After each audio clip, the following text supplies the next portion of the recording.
We are back again to our beginner's approach. This is part 6. And the part 6, we are starting song progressions. We have to learn songs with the few chords that we have now, so that it will be easy, or it will make the learning of the other keys very simple. Yes. So today we are going to tackle chord progressions. And chord progressions is very broad because sometimes it depends on the songs you listen. It depends on those you play with in church or in band. It depends on someone or the one you have chosen as your role model.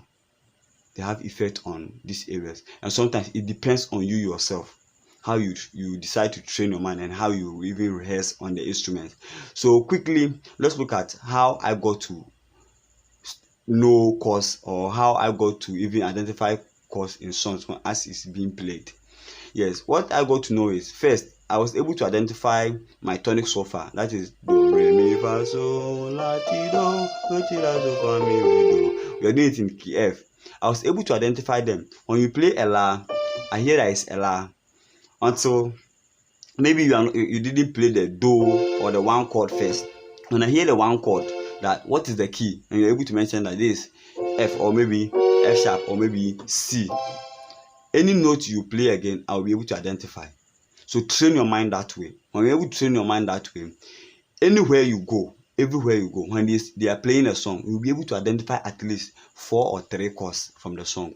And in any song, there's a major objective of the song. There's a major goal. There's a major chords in the song. Most of the chords sometimes goes like a 1, 4, 5. That is a do, a fa, and a sol. So if I'm able to get the do, the fa, and the sol, the rest are very simple. The do, fa, and sol are always the majors. And the reason why sometimes in many songs they are the major or they are the key chords in the song is that it's like you're going to your auntie's house. Your auntie's house is the major point. That is how the songs are made sometimes. And the minors comes in. Let me make this scenario. Just like you are going to your auntie's house and your uncle is living along the road where you pass or you cross before you go to your auntie's house.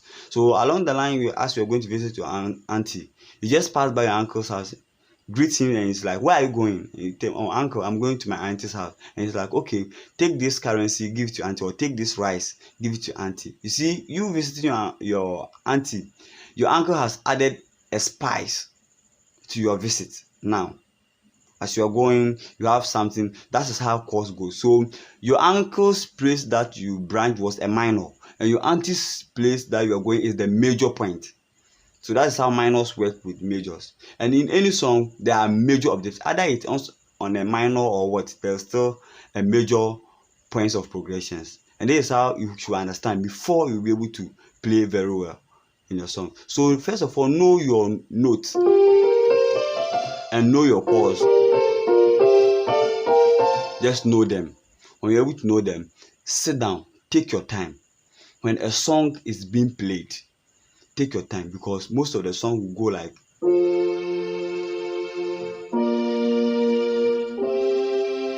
that is a 1, 4, 5, 1. So so first of all, look for the key.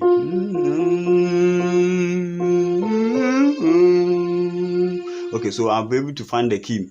I cannot do without you.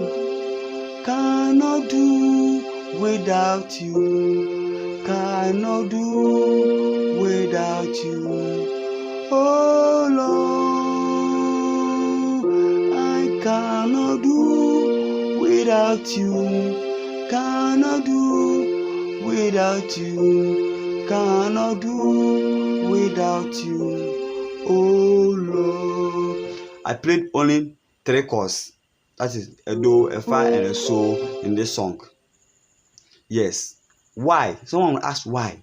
Because look, in any song, there's a major chord, as I said. So sit down as a beginner. Sit down. Write the notes of this particular song. So the notes goes like, let's look for the notes.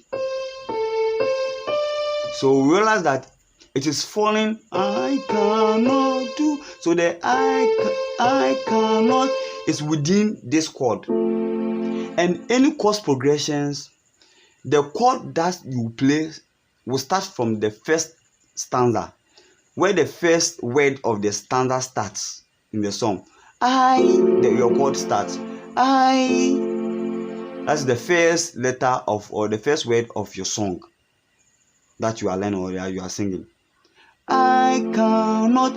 And the next chord is where the stanza ends, or the last word of the stanza is where you go. Is where your next chord has to go. So let's look at it. I cannot do. That's where the first stanza ends. Without you, that the next stanza has started. Without you. So it's assumed that then the second stanza started at where you ended your first stanza. So let's start.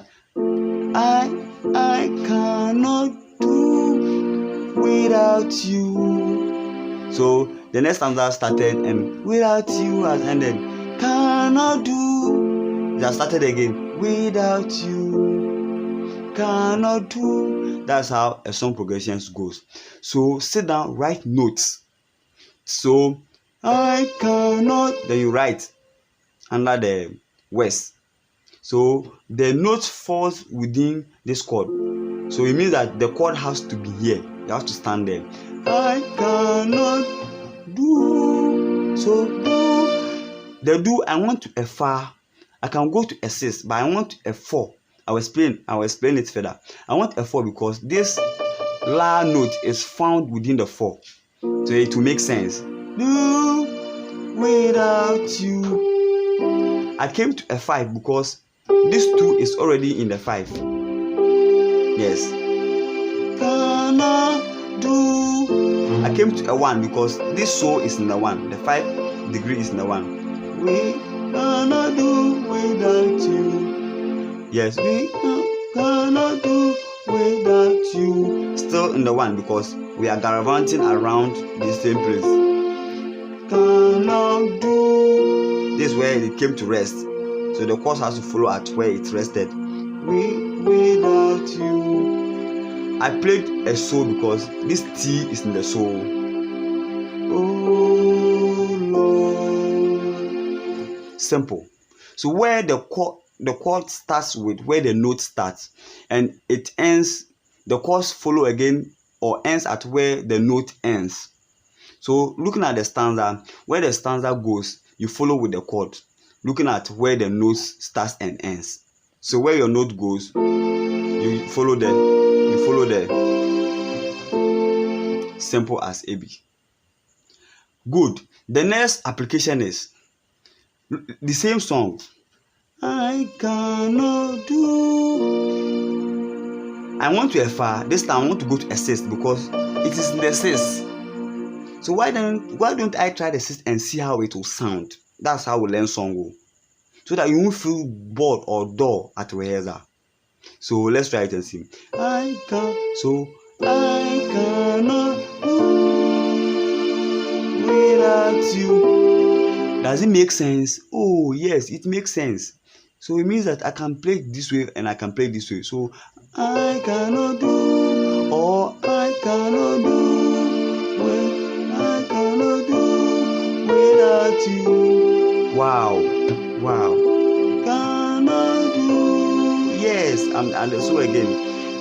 In the first place we were at a do, but this time we are at a because it is making sense in this note. No, without you. Oh, it's not making sense. So yeah, this is making sense. Cannot do. Wow, it makes sense because this note is found within this chord. Without you. Wow, it makes sense. Oh Lord. Oh, okay. Oh Lord. Oh, okay. This one makes sense because oh Lord is a me. This is the invention. Oh Lord is a me. I come to a third because this one is found in the third. Oh, okay. Then it makes sense. Oh Lord, I cannot do without you. I came to a T because we have a T here. Wow. Cannot do without you. Wow, this time I came to a sixth because the one note I played here, this chord, the one note is found in the sixth, so it makes sense. Cannot do a two. Wow, without you. Oh Lord, nice. So after this, you've come to realize that this is how it will work. You jot them down, then now you rehearse them. So now you sing them in your head. So as you are singing in your head, then you are playing the chord along. You can play the chords in both your hands, or you can allow yourself for the left to do the bass lines. It depends on how you will learn it and those around you. So first of all, as beginners, let's play the two chords in our two hands. So we are doing the chords in our two hands. So I can. So we start the chords with the song. I cannot do. We're going to a 4. Without you. Cannot do. We are still at our 5. Without you. Came to our 1. Cannot do without you. Oh Lord. Oh, okay, it makes sense. I cannot do without you. Cannot do. Still at our 5. Without you. From our notes. Cannot do without you. Oh Lord. That was the first one that we did. Let's look at the second one. So you can write them 2 times. The second note, you look at your script. Okay. I cannot. 6. That's 5.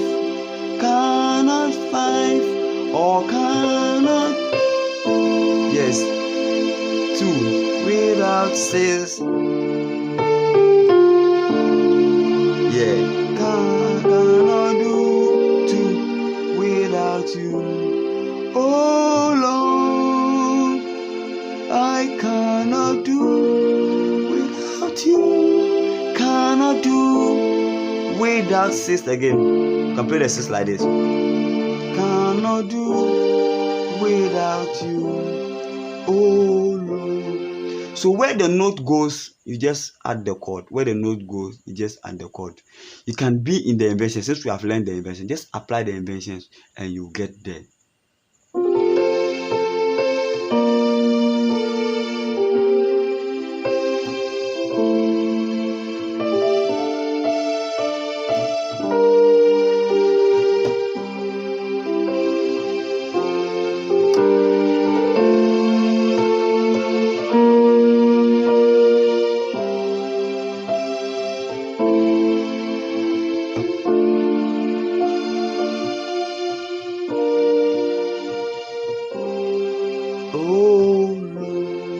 So these are the tools. First of all, as beginners, write the notes of the song or the scale of the song. Then what you do again is play the notes with the chord. Where the note starts, start a chord. Where it ends, end a chord with the stanzas. Then you go along. Even when the song is very tight, very hard, just do it that way and let's see what will happen. Thank you for following. The next lesson will follow, and subscribe and follow so that you understand the lessons ahead. Thank you very much. God bless you.